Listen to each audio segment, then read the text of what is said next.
Adventure Time has become an increasingly popular show, as of recently garnering a massive following amongst both young and old alike. The story details the misadventures of Finn, another anthropomorphic magical pug. Jake inside a world filled with weird, wacky, and often somewhat humorous things. But there's always something that seems odd, something dark about this custy little world that the few people ever pay heed to. Don't worry, this isn't some bull crap theory about it's all in Finn's head or he's just autistic or nothing like that, in a coma. But the truth just so happens to be much darker. It isn't another world or purgatory, no. Finn and Jake are living after the end of the world. Before you try to say bullcrap, just think about it. Finn is practically the only human in existence. Everyone else just happens to be oddly proportioned, miscolored, or awkwardly tall or short. The explanation is quite obvious. Mutants, the remnants of humanity changed by massive energetic or possibly magic force.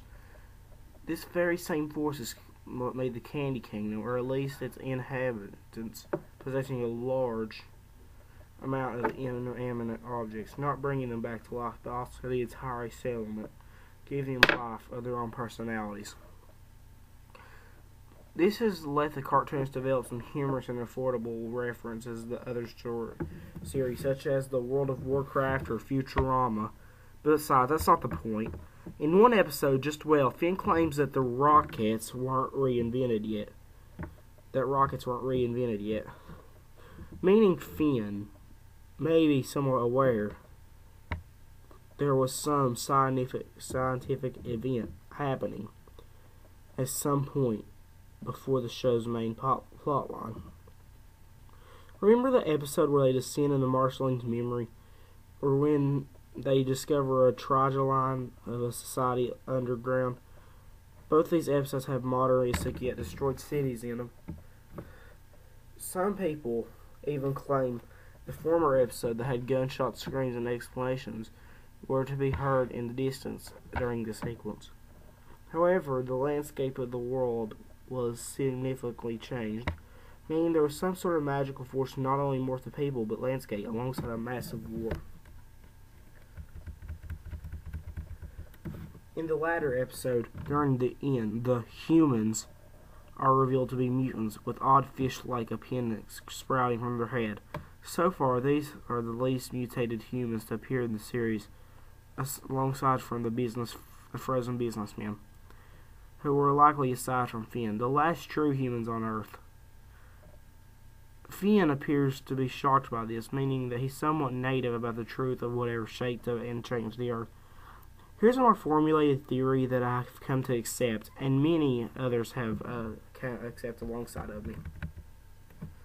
At some point at the distant future, a war broke out over the resources of the world. As the countries began ruthlessly bombing and fighting each other, drilling and mining not only continued, but it increased.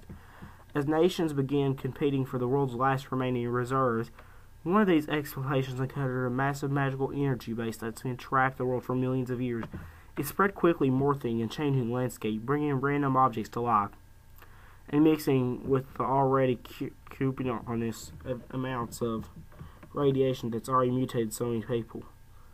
The magical energy canceled out the radiation effects, but enhanced the mutations, allowing the odd humans to increase their numbers. Finn likely came from one of the last remaining human settlements, the lone survivor of an attack by many mirror-looting mutant tribes in their world. Found and dropped by dogs, while taking pugs to be specific. He was raised as one of their own to be a great hero, and as average human ancestors. Remember that next time you're watching Adventure Time about its dark secrets of the show and actually what it holds, and how many modernistic things can exist in such a medieval fantasy-like society, and why exactly Finn is the last human there.